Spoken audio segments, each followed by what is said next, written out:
સ્વાગત છે મારા યુટ્યુબ ચેનલમાં। મિત્રો, આપણે ટાટ મેન્સની તૈયારી ખૂબ જ સારી રીતે કરી રહ્યા છે અને હિન્દી શિક્ષણની અનેક વિધિઓ વિશે આપણે અભ્યાસ કરી રહ્યા છે। એની સાથે સાથે વિષય વસ્તુ આધારિત પ્રશ્નો પણ આપણે જોઈ રહ્યા છે।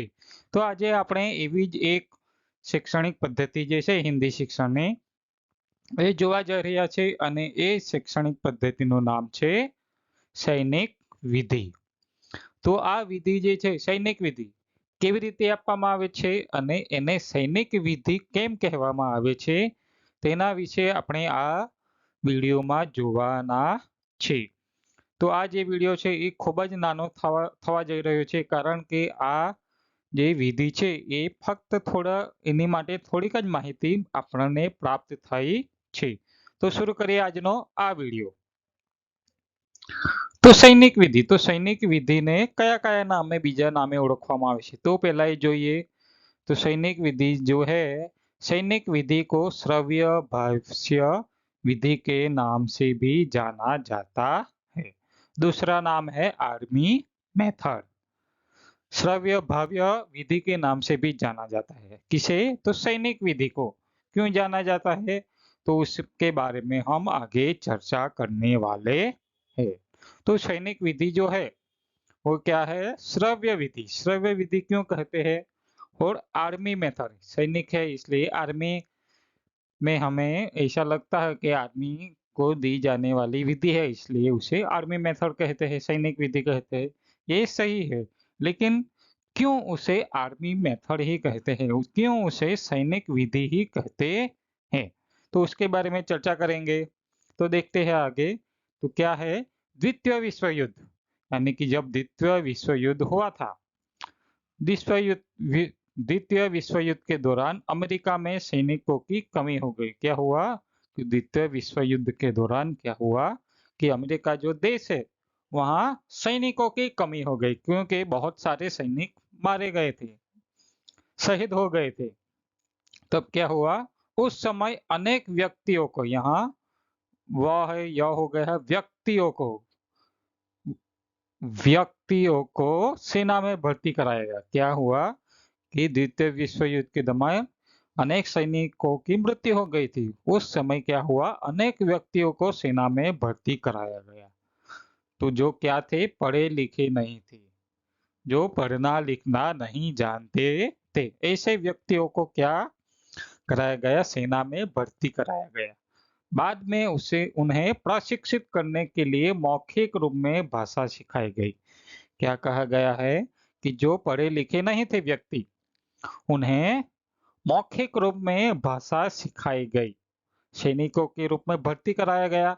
बाद में उन व्यक्तियों को मौखिक रूप में भाषा सिखाई गई, लिखित रूप में नहीं, सिर्फ मौखिक रूप में। मौखिक रूप में क्या?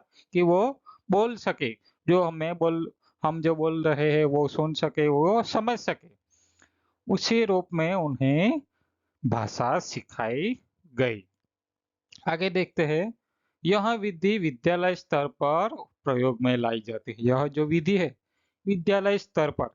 क्यों? क्योंकि जो बच्चे होते हैं तो वो मौखिक हमें देखकर, हमें सुनकर सीख जाए, इसलिए विद्यालय स्तर पर प्रयोग में लाई जाती है। तो क्यों, कहाँ हुई उसकी शुरुआत? तो अमेरिका में हुई, ऐसा भी हम कह सकते हैं।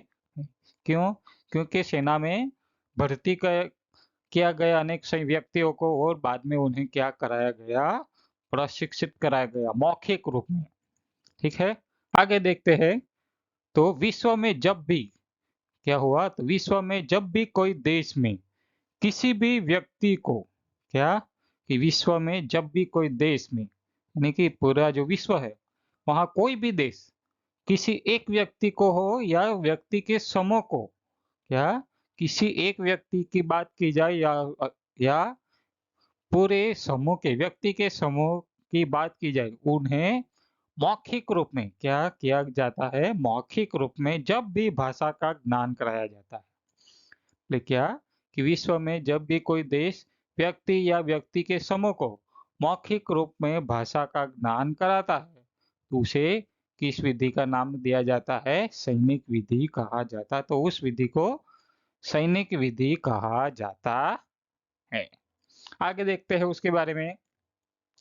तो इस विधि में शिक्षक स्वयं, यानी कि जो शिक्षक होता है, वो अपना जो वक्तव्य है, व्याख्यान है, वो व्यक्तियों को मौखिक रूप में प्रदान करता है। क्या करता है?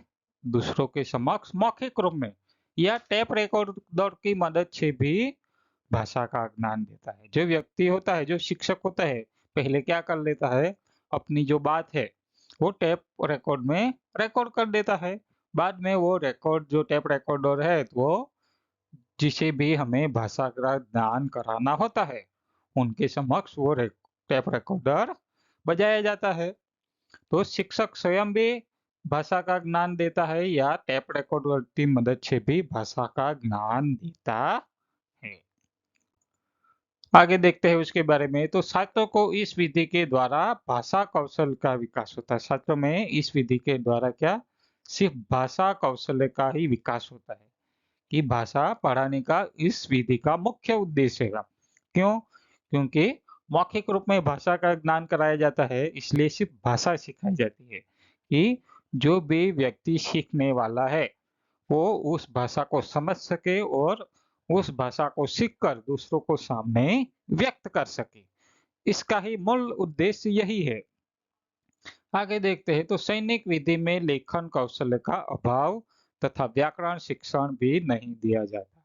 सैनिक विधि जो है उसमें व्याकरण शिक्षण नहीं दिया जाता और लेखन कौशल्य का भी अभाव देखने को मिलता है। क्यों? क्योंकि वहां सिर्फ मौखिक भाषा ही दी जाती है।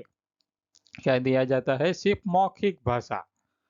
क्यों? क्योंकि जो भी व्यक्ति जो है, क्या, जो भी व्यक्ति है उसको सिर्फ मौखिक रूप में ही भाषा का ज्ञान दिया जाता है। इसलिए उसे क्या कहा जाता है? सैनिक विधि कहा जाता है। क्यों सैनिक विधि कहा जाता है? क्योंकि उसकी शुरुआत कहाँ हुई थी? कि अमेरिका में हुई थी। सैनिकों को मौखिक रूप में भाषा सिखाई गई, इसलिए उसे क्या कहा गया? सैनिक विधि कहा गया।